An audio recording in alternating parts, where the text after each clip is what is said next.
우선 이런 생각을 했어요. 그럼 부활의 증인이 된다는 게 무슨 뜻일까? 특히 오늘날 우리 시대 속에서, 즉 우리 한국 사회가 우리 교회를 터부시하고 한국 사회가 우리 교회를 이렇게 정말 어떻게 보면 얕잡아 보는 이 시대 속에서 우리가 부활의 증인으로서 이 땅에 살아가는 방법은 무엇일까? 그러다가 지난 이제 고난주간 동안에 제가 은혜 받았던 찬송 중에 하나 한번 따라해보죠. 십자가의 전달자가 됩시다. 십자가의 전달자가 되시기를 주님의 축원드립니다. 아까 우리가 찬양한 찬양, 이제 설교가 끝난 다음에 할 그 찬양. 난 지극히 작은 자 주인 중에 괴수 무익한 날 부르셔서 십자가를 전케 하시는 거예요. 그리고 그 중간에 가사에 보면 내 몸에 밴 십자가 그 보혈의 향기, 내 몸에 밴 십자가라는 표현을 하고 있어요. 내가 욕심으로 가득 차 있습니까? 십자가의 마음으로 가득 차 있습니까? 내 몸에 밴 십자가 그 보혈의 향기 온 세상 채울 때까지 우리가 정말 십자가의 전달자로서 이 땅 위에서 예수 그리스도의 그 복음의 진수를 전하는 여러분들 되시기를 주님의 이름으로 축원드립니다. 얼마 전에 글을 보니까 어떤 그 교수님인지 어떤 분이 신학대학 교수님이 이런 글을 쓰셨어요. 찬송가에 대한 유감이 있다는 거예요. 찬송가의 유감이라고 이렇게 쓰셨어요. 그 내용을 이렇게 읽어보면 그 내용은 이런 겁니다. 찬송가를 이렇게 보면 찬송가의 그 총 500장, 전에 500장이지 600장의 그 내용을 보면 하나님 사랑과 이웃 사랑이 균형이 잡혀 있어야 되는데 너무 하나님 사랑으로 모든 것이 몰려가고 또 여러분 하나님 나라 하면 여러분들 어떻게 생각하십니까? 하나님 나라는 하면 천국만 생각나세요? 아니면 우리가 이 땅에 이룰 교회도 하나님 나라요, 우리의 가정도 우리의 지역사회도 하나님 나라가 됨을 여러분 믿으십니까? 우리 감리교회 그 교리적 선언에 보면 그렇게 얘기하고 있어요. 하늘에 있는 천국만이 하나님 나라가 아니라 우리는 이 땅에서 하나님 나라를 세울 우리에겐 사명이 있음을 믿으시길 바랍니다. 우리의 가정이 하나님 나라가 되고 또 교회가 하나님 나라가 되고 우리 지역이 하나님 나라가 되는 것 우리의 소망임을 기억하시길 바랍니다. 근데 저도 이제 늘 느꼈던 것 같아요. 찬송을 부르다 보면 하나님의 사랑에 대한 고백은 참 많아요. 그렇죠? 웬만한 찬송은 다 하나님의 사랑입니다. 근데 이웃 사랑에 대한 찬송이 많아요, 적어요. 새로 개편된 찬송에는 이제 몇 개 제가 들어갔지만 하나님 사랑과 이웃 사랑은요 서로 불가분리의 관계예요. 하나님 사랑과 이웃 사랑을 우리의 기독교 사랑에서 잘라낼 수 있어요, 없어요? 잘라낼 수 있어요, 없어요? 없죠. 하나님의 사랑과 이웃 사랑은 동일한 겁니다. 하나님을 사랑하는 것이 누굴 사랑하는 것이요? 이웃을 사랑하는. 이웃을 사랑하는 것이 하나님을 사랑하는. 또한 서로의 관계도 아닙니다. 우리가 하나님 사랑이 먼저 나왔다고 그게 먼저고 이웃 사랑이 뒤가 아니에요. 우열의 관계도 아닙니다. 어느 것은 먼저 시작해야 되고 나중에 할 우열의 관계가 아니라는 거예요. 그런데 이 찬송을 보다 보면 찬송의 내용들이 이웃사랑에 대한 부분이 너무 약하다. 그러니까 하나님 사랑이 강한 것은 그 자체는 좋은 겁니다. 그럼 그만큼 우리가 이웃사랑으로서 이웃을 사랑하는 마음을 만드는 그런 모습이 필요한데 또 그 교수님은 이렇게 얘기하고 있다고. 너무 하나님 나라 하면 천국만 얘기하고 꼭 저 세상에 갈 천국만을 바라보지 이 땅에 이루어야 할 하나님 나라에 대한 찬송은 별로 없더라는 거예요. 물론 있죠. 하나님의 진리 등 내 길이 빛나니. 몇 가지의 찬송은 있지만 대부분 하나님 나라라는 여러분들 혹시 그 찬송을 보면 천국이란 구절이 하나가 있어요. 천국이란 부분이 있습니다.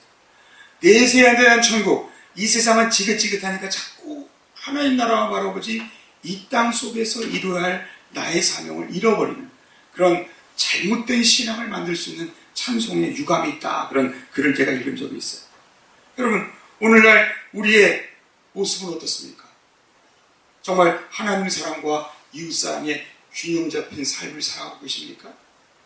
또 하나님 나라의 균형 잡힌 천국에 대한 내세의 소망과 함께 하나님 나라를 이 땅에 이루고자 하는 여러분 십자가의 정신으로 살아가고 있느냐는 것입니다.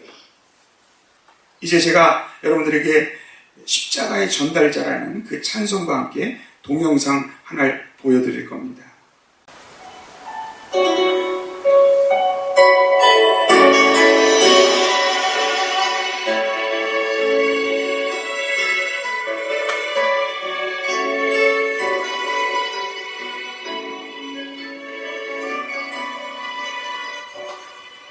지극히 작은 자 죄인 중에 괴수 무익하나 부르셔서 간절한 기대와 소망 부끄럽지 않게 십자가 전게 하셨네. 어디든지 가리라 주 위에 서라면 나는 전하리 그 십자가. 내 몸에 댄 십자가 그 보혈을 향해 온 세상 채울 때까지 살아도 주를 위해 죽어도 주를 위해 사나 죽으나 난 주의 것. 십자가의 능력 십자가의 소망 내 안에 주만 사시는 것.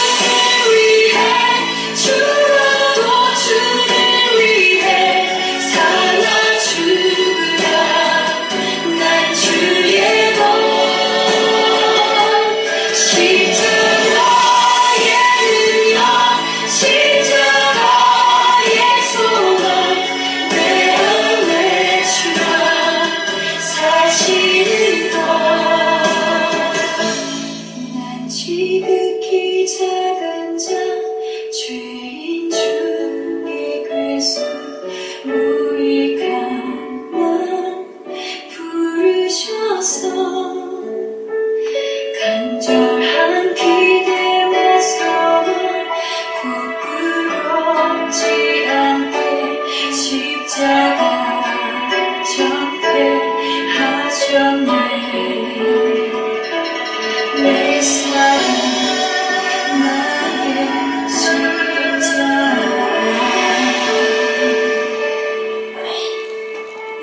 자, 여러분, 우리가 지금 신앙을 갖고 있는 이유는 바로 선대 신앙인들의 십자가 전달자가 있었기 때문임을 기억하시길 바랍니다. 예수님과 똑같은 그런 삶을 이 땅에서 살아가는 십자가 전달자가 있었기 때문에 그 십자가가 우리에게 전달된 거예요. 저는 이 동영상을 보고 나서 이런 생각을 했어요.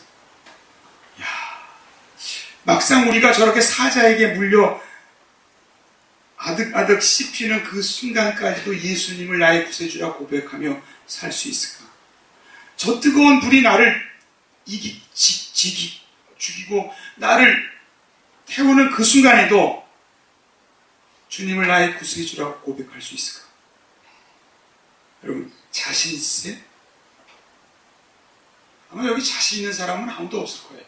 그러나 분명한 사실 하나는 내가 십자가의 정신으로 내 몸에 배어있으면 그 순간 그건 이루어지는 건 하나님이 이루시는 거예요. 그러나 그때까지 나는 십자가의 정신으로 내 마음에 배어있을 때 나는 십자가 앞에서도 주님을 부끄러워하지 않고, 저는 저러한 십자가의 전달자가로 이 시대에 우리가 살려면 어떻게 해야 될까? 그렇다고 여러분 우리가 어디 가서 뭐 화형을 당할 거예요. 어디 가가지고 뭐 뭘 맞아가지고 물매 맞을 거예요. 요즘은 기독교 신앙 갖는다고 누가 물매하는 사람, 죽이는 사람 없어요. 그럼 오늘날 우리 시대 속에서 십자가의 전달자로 살아가는 방법이 뭘까? 저는 얼마 전에 어느 목사님을 만났습니다. 근데 목사님이 주머니에서 이런 걸 딱 꺼내시더라고요. 여러분도 혹시 이거 보셨습니까? 뭔지 아세요? 그 용도를 알아보니까 이렇게 돼 있어요. 간절한 기도가 필요할 때 손에 꼭 쥐고 기도하세요. 건강 회복을 위해, 또 가정을 위해, 교회를 위해, 수험생을 위해. 그래서 요즘은 또 이게 유행인 모양이에요. 기도할 때 그냥 기도하는 게 아니라 이 기도손 십자가라고 그래가지고 어떤 모양으로 되어 있냐면 위는 십자가 모양이지만 아래는 사랑의 하트 모양으로 되어 있습니다. 그렇다고 이거 한다고 또 바로 사지 마세요. 그 목사님이 이제 교회 문제를 향해서 재단을 지키면서 이 십자가를 붙잡고 기도하는 것을 얘기하시더라고요. 그래서 제가 은혜를 많이 받고 왔습니다. 그러면서 이런 생각을 했어요. 그럼 십자가의 정신이라는 것이 내 어떤 목적을 채우기 위해, 내 어떤 계획을 채우기 위해 나가는 채움의 신학이 십자가입니까? 나를 비우는 게 십자가입니까? 채움이 십자가예요? 비움이 십자가예요? 믿으십니까? 저는 물론 이렇게 기도하고 여러분 필요하시면 이렇게 하시기 바랍니다. 근데 저는 저것이 갑자기 어느 순간인가 무슨 금나와라 뚝딱 하는 십자가가 도깨비 방망이처럼 쓰임받고 있는 것은 아닐까. 우리 한국교회가 지금 나아가야 할 십자가의 방향이 십자가를 손에 쥐고 자기 욕심을 채우려고 기도하는 대부분의 사람들이 자기의 성공을 위해서 십자가를 붙잡고 기도하는 것이 얼마나 이율배반적인지. 여러분, 십자가는 우리가 그 사회의 성공을 향해 나가는 도구로 쓰이는 게 십자가예요? 아니면 그 새 사회가 얘기하는 성공을 향해서가 아니라 가난한 자를 향해, 어려운 자를 향해 나의 몸과 희생을 한 것이 십자가입니까? 무엇이 십자가죠? 희생이 십자가예요. 방향이 잘못되지 않나 하는 그런 생각을 하게 되었습니다. 제가 히브리서 11장을 가지고 말씀을 전할 때 이런 적이 있죠. 한번 따라서 신앙은 릴레이입니다. 그래서 우리 신앙의 선배로부터 릴레이란 뭐죠? 바톤을 이어받는 게 릴레이죠. 바톤이 중요합니까? 중요하지 않습니까? 답을 이미 알려드렸네. 바톤이 중요해요? 중요하지 않아요? 믿음의 선배들로부터, 아니 성경 속에는 아브라함, 성경 속에는 다윗, 성경 속에는 베드로의 모습을 통해서 우리는 많은 증거를 받습니다. 그 바톤을 이어받아서 우리의 삶 속에서 그 바톤을 가지고 우리는 열심히 지금 신앙으로 뛰고 있음을 기억하시기 바랍니다. 그리고 그 바톤을 누구에게 넘겨주죠? 우리 자녀들에게 넘겨주는 것이 바로 신앙의 릴레이라는 거예요. 그래서 어느 주석서에는 이렇게 되어 있어요. 한번 따라서 교회는 공간적인 공동체일 뿐 아니라 시간적인 공동체다. 우리 공간에 함께 모여서 함께 드리는 성도의 모임으로서의 모임도 있지만 시간적인 공동체, 즉 아브라함으로부터 이어지는 그 신앙의 전통을 우리가 붙잡고 우리 자녀들에게 그 바톤을 넘겨야 되는 것이 우리의 사명임을 기억하시기를 바랍니다. 그러면 그 바톤이 뭘까요? 우리가 신앙의 릴레이를 하면서 위로부터 오는 바톤을 붙잡아서 내 자녀들에게 물려줘야 할 그 바톤이 뭘까요? 한번 더 하겠습니다. 신앙의 바톤은 뭐라고요? 십자가. 십자가의 전달자가 되시길 주님의 축원드립니다. 신앙의 바톤을 성공으로 오해하는 분들이 있어요. 내가 이렇게 기도했더니 하나님이 이렇게 축복해 주셨고, 이렇게 기도했더니 내가 이렇게 성공했고. 여러분, 그것이 우리가 전할 십자가 그 바톤이 아니에요. 우리의 바톤은 이 땅에서 내가 얼마나 예수님처럼 살았는가, 주님의 십자가를 지고 살았는가를 증거하는 그 바톤임을 기억하시기를 바랍니다. 그러면 십자가가 바톤이라면, 우리가 십자가의 전달자로 산다면 우리가 어떻게 살아야 할까? 여러분 따라해 보시죠. 십자가의 전달자가 되려면 자기 비움의 삶을 살아야 합니다. 아멘.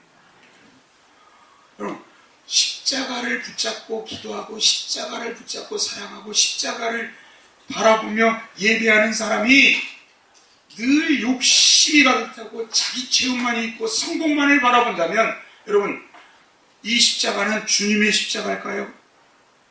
사단의 십자가일까요? 우리는 분명히 기억할 줄 알아야 돼요.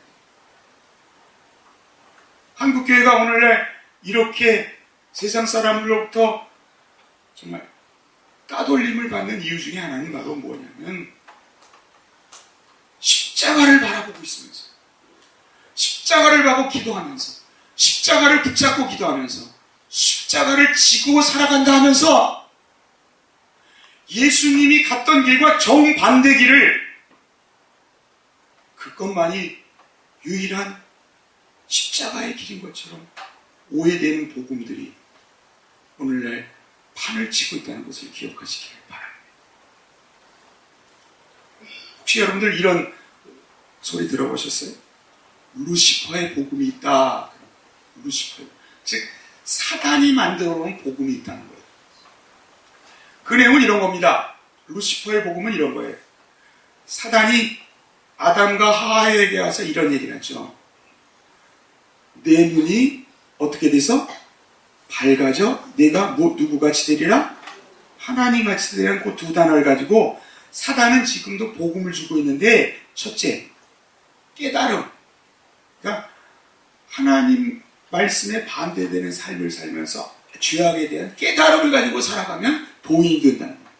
그리고 그는 스스로가 하나님이 된다는 거예요. 도인이 되고. 물론 그런 루시퍼의 복음도 있지만 저는 또 하나 잘못된 복음, 적그리스도의 복음이 있다고 생각해요. 뭐냐면 십자가를 마치 성공의 심화처럼, 십자가를 마치 욕망의 욕망을 이루는 도달점. 빌립보서 2장 5절부터 이하의 말씀에 보면 이런 말씀이 있죠. 너희 안에 이 마음을 두라. 곧 누구의 마음? 그리스도 예수의 마음. 그는 근본 하나님의 본체시나 하나님과 동등됨으로 처할 것으로 여기지 아니하시고 오히려 자기를 비워 종의 형체를 가지사 사람들과 같이 되셨고, 사람의 모양으로 나타나사 자기를 낮추시고 죽기까지 복종하셨으니 곧 무엇에 죽으심이라? 십자가에 죽으심이라. 결론은 뭐예요? 주님의 십자가의 죽으심은 자기를 비우는 케노시스에 있음을 성경은 우리에게 끝없이 말씀하고 있음을 기억하시기를 바랍니다. 여러분, 예수님의 삶을 한번 뒤돌아보시기 바랍니다. 탄생으로부터 베들레헴 말구에서 나사렛의 몫으로 제자들을 선택하며 그들과 함께 광야를 걸으시던 그때부터, 그리고 누가 복이 있다고 말씀하셨죠? 가난한 자가 복이 있다고 말씀하셨죠. 그리고 종려주일에 무엇을 타고 입성하셨죠? 마귀 새끼를 타고 입성하십니다. 그리고 그 많은 헌금 중에 과부의 두 랩돈을 칭찬하시고 사랑하고 계십니다. 목요일에는 경손으로 허리를 두르시고 수건으로 허리를 두르시고 제자들의 발을 씻기며 말씀하십니다. 내가 너희를 사랑한 것 같이 너희도 서로 사랑하라. 그리고는 주님은 십자가의 죽으심으로 마지막 피 한 방울, 물 한 방울 하나까지도 쏟으셨음을 기억하시기를 바랍니다. 여러분, 예수님의 일생 속에 세상이 이야기하는 성공이 있습니까? 세상이 이야기하는 욕망의 분출이 있습니까? 세상이 요구하는 부의 축적이 있습니까? 지극히 작은 자 하나에게 한 것이 나에게 한 것이라. 두 번째, 여러분 한번 따라해줘. 십자가의 전달자가 되려면 섬기는 자가 되어야 합니다. 마가복음 10장 42절에 주님께서 말씀하십니다. 예수께서 불러다가 이르시되 이방인의 집권자들이 그들을 임의로 주관하고 또 고관들이 그들에게 권세를 부리는 줄 너희가 알거니와 너희 중에는 그렇지 아니할지니 너희 중에 누구든지 크고자 하는 자는 너희를 섬기는 자가 되고 너희 중에 누구든지 으뜸이 되고자 하는 자는 모든 사람의 종이 되어야 하리라. 인자의 온 것은 섬김을 받으려 함이 아니라 도리어 섬기려 하고 자기 목숨을 많은 사람의 대속물로 주려 함이니라. 저는 이 가운을 입을 때 늘 고민하는 것이 있습니다. 가운을 입을까 말까. 올해는 제가 가운을 입었어요. 제가 한 3, 4년 동안은 가운을 거의 안 입었습니다. 상만치 않을 때만 입었어요. 여러분, 가운 입는 게 좋을까요? 안 입는 게 좋을까요? 여러분 어떻게 생각하세요? 예? 생각이 별로 없어요. 입으시든 말든지. 이 가운 문제에 가지고 사실 목회자들은 많은 싸움이 있습니다. 목회자는 가운을 입어서는 안 된다. 어떤 분들은 가운을 입어야 한다. 싸움이 있어요. 근데 저는 이렇게 생각해요. 가운을 입는 목회자가 그 순간에 내가 이것을 권위라고 생각하고 입는다면 그 가운은 벗어야 합니다. 그러나 나의 부족함과 연약함을 주님의 십자가의 은혜로 가리지 않고는 제단에 설 수 없다고 생각하는 순간에는 무엇을 입어야 돼요? 가운을 입어야 합니다. 여기 스톨이 있어요. 스톨이라고 합니다. 이 스톨을 통해서 내가 남들보다 계급장 하나를 더 달았다는 마음으로 이 제단에 쓰다면 이 스톨은 벗어들어야 되고 불태워야 합니다. 그러나 이 스톨이 하나님이 나에게 주신 사명의 스톨이요. 내가 이 무게를 지며 십자가를 지으는 마음으로 하나님 앞에 서겠다고 하면 이 스톨은 얼마든지 차도 되는 것입니다. 여러분, 세상의 권세자를 부러워하지 마시기 바랍니다. 주님 말씀하세요. 세상 사람들은 그들이 권세를 부리는 줄 알거니와 한번 따라해요. 너희 중에는 그렇지 않을지니. 그렇지 말라는 거예요, 제발. 너희들 신앙생활하면 내가 분명히 너희들 제자들을 향해 너희들 내가 안다. 너희들이 신앙생활하다가 어느 순간인가 세상 사람 따라갈 거야. 세상의 왕들, 세상의 그 고관 대작들 하는 그 짓거리 그대로 따라할 거야. 제발 그러지 마라. 제발 그러지 마.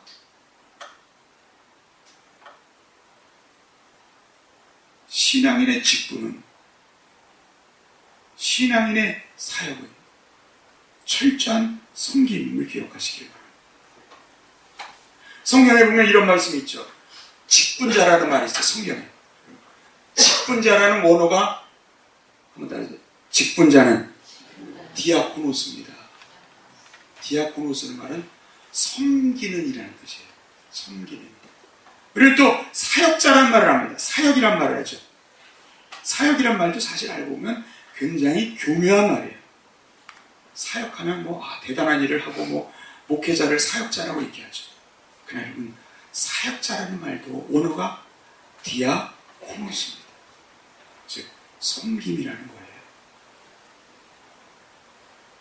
우리 장로님, 우리 권사님, 우리 집사님들 모두가 직분자이기에 디아코노스고, 사역자라는 저도 목회자지만 저도 디아코노스예요.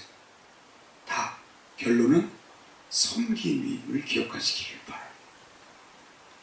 그 섬김을 잃어버리고 자기가 마치 무슨 직위를 가진 것처럼 계급장을 단 것처럼 살아가는 자는 하나님이 기뻐하는 자가 아님을 기억하시기를 바랍니다. 세 번째 한번 따라해보죠. 십자가의 전달자는 세상의 빛과 소금이 되어야 합니다. 자, 여러분 오늘 말씀에 보면 이렇게 되어 있죠. 너희는 세상에 무엇이니? 빛이니 소금이니라고 되어 있어요. 여기 13절을 보니까 소금이 만일 그 맛을 잃으면 무엇을 짜게 하리요? 후에는 밖에 버려 사람에게 밟힐 뿐입니다. 소금이 맛을 잃을 수가 있고 밖에 버려져서 맛을 잃어서 밖에 버리는 경우 여러분 보셨어요? 보셨어요? 맛 잃은 소금 있으면 저한테 좀 갖다 주세요. 한번 좀 먹어보고. 근데 이것을 가지고 그 어떤 유대 그 이스라엘과 선교사했던 그 선교사님, 목사님이 이걸 제대로 풀이했더라고요. 이게 무슨 뜻이냐면요, 여러분. 소금에 여러 가지 용도가 있는데 이스라엘에서는요, 화로가 있답니다. 흙으로 된 화로. 흙으로 된 화로 밑에다가 소금을 깐대요. 저도 한번 실험해보고 싶어요. 근데 소금을 밑에다 깔고 불을 붙이면요, 소금이 탁탁탁탁 튀면서 그 불을 빠르게 전파하고 빨리 불을 붙인다고. 그러다가 이 소금을 깔고 계속 그렇게 쓰다가 나중에 불을 붙였는데도 이 소금이 탁탁탁탁 튀면서 그 불을 더 촉진시키는 역할을 감당하지 못하면 어떡할까요? 화로에 있던 그 소금을 갖다가 무슨 행실을 보여주는 것이다? 착한 행실을 보여주는 것이다. 우리 그 말씀이 어디 있죠? 16절에 있죠. 제가 여기가 어두우니까 잘 안 보이네. 눈이 안 좋아져가지고. 16절에 보니까 이렇게 되어 있어요. 16절 우리 함께 읽겠습니다. 이같이 너희 빛이 사람에게 비치게 하여 그들로 너희 착한 행실을 보고 하늘에 계신 너희 아버지께 영광을 돌리게 하라. 아멘. 여러분 한번 따라해주세요. 세상에 빛이 되는 것은 사람들 앞에 무슨 행실? 착한 행실을 드러내는 겁니다. 분명히 기억하세요. 기도로는 말로는 세상의 빛이라 그토록 얘기하면서 세상의 빛의 원래 의미도 모르면서 교회에서 조금 주님께 헌신하고 교회에서 주님께 헌금하고 교회에서 주님께 무엇인가 헌신하는 것을 가지고 내가 세상의 빛이라고 오해한다면 여러분 그 오해는 깨끗이 잊어버리시기를 바랍니다. 말 아래 두지 않는다고 했어요. 말 아래. 8리터 때는 나무로 된 대박 밑에 두지 않는다. 교회 안에 두지 않는다. 세상의 빛이란 사람들에게 나가서 그 착한 행실을 보여줄 때 우리는 세상이 빛이 된 걸 기억하시기를 바랍니다. 근데 여러분 또 기억나십니까? 그 착함의 기준이 있어요, 없어요? 뭐죠? 누구의 의? 20절 우리 함께 읽겠습니다. 우리 20절 우리 함께 읽겠습니다. 내가 너에게 이르노니 너의 의가 서기관과 바리새인보다 더 낫지 못하면 결코 천국에 들어가지 못하리라. 누구보다? 서기관과 바리새인보다 낫지 않으면 더 좋지 않으면 저는 이 기준을 가지고 좀 낮춰서 생각해요. 여러분 우리 그리스도인의 세상의 빛의 역할은요 세상 사람들이 갖고 있는 아주 기본적인 기준이 있습니다. 뭐죠? 양심. 또 뭐가 있죠? 예절. 또 뭐가 있죠? 상식. 또 도덕이 있습니다. 그런데 여러분 믿는 사람들이 종종 저는 이런 모습을 봐요. 여러분들이 혹시 제가 이런 얘기를 하면서 아이고 목사님이라 잘하세요. 여러분 제가 할 말이 없지만 양심의 기준도 안 되는 비양심을 가지고 살아가면서 나는 그리스도인이네 하고 상식이라는 상식의 기준도 안 되는 몰상식한 행동을 하면서 기본적인 예절도 되지 못하는 무례하고 모룡체한 행동을 하면서 도덕이라는 기준에 미치지 못하는 부도덕한 행동을 하면서 마치 나는 세상에 비친 그리스도인이네. 말씀의 결론을 내립니다. 지난번에 제가 사람은 이기적이다. 예수님은 이타적이다. 그러므로 예수님을 따르는 그리스도인들은 어떻게 된다? 이타적이야. 그러니까 신앙인이 된다는 것은 예수를 닮아간다는 것은 내 속에 있는 이기적인 마음들을 다 비워버리고 없애고 더욱더 마지막 피 한 방울, 물 한 방울까지 쏟는 그 순간까지도 이타적인 주님을 닮아가는 것. 여러분, 이것이 그리스도님을 기억하시기를 바랍니다. 그런데 이러한 명제도 써 있어요. 한번 따라해서 사람은 이기적이다. 그리스도인은 더 이기적이다. 저는 이상과 현실이 하니까 이런 생각. 이상과 현실은 다르긴 다르죠. 그렇죠? 그러나 달라도 너무 달라요. 여러분, 성경은 얘기합니다. 히브리서 11장 38절. 이런 사람은 세상이 감당하지 못하느니라. 또 요한복음 8장에 보면 우리가 요즘 계속 그 말씀을 묵상하고 있어요. 아래로부터 난 자, 세상에 속한 자, 하나님께 속하지 아니한 자와 위로부터 난 자, 세상에 속하지 아니한 자, 하나님께 속한 자의 차이를 얘기하고 있어요. 여러분들 혹시 기억나십니까? 세상에 속한 자는 그 마음에 뭐가 가득 차 있다고요? 무엇이 가득 차 있다고요? 욕심. 그래서 말씀이, 하나님의 말씀이, 예수님이 친히 하는 말씀도 그 속에 들어갈 여지가 없이 그 욕심이 가득 차 있어. 예수님은 그들을 향해서 너희 아비는 하나님도 아니고 아브라함도 아니고 누구라고 얘기했죠? 마귀라고 얘기했어요. 그러면서 주님 말씀합니다. 하나님께 속한 자, 세상에 속하지 아니할 자는 그리스도의 말씀 안에 사는 자라. 욕심이 있는 그 자리에 하나님의 말씀으로 채워 있는 자라. 한번 따라해 주시죠. 너희가 내 말에 거하면 참 내 제자가 되고 진리를 알지니 진리가 너희를 자유롭게 하리라. 저는 진리가 우리를 뭐로부터 자유롭게 하는가 봤어요. 그랬더니 이 욕심의 굴레로부터, 욕망의 굴레로부터 우리를 자유롭게 한다는 뜻이에요. 욕심이 잉태하여 죄를 낳고 죄가 장성하여 어디에 이른다? 사망에 이르는 욕망의 구렁텅이, 욕망의 굴레 속으로 들어가는 우리를 주님은 말씀을 통해 자유로운 영혼이 되도록 우리를 초대하고 계심을 기억하시기를 바랍니다. 한번 따라해 보시죠. 부활의 증인으로 무슨 전달자? 십자가의 전달자로 살아가시길 주님의 이름으로 축원드립니다. 자기를 비우는 케노시스의 삶과 섬기는 디아코노스의 삶과 세상의 빛, 착한 행실로 십자가의 전달자의 사명을 다 감당하는 여러분들 되시기를 주님의 이름으로 축원드립니다.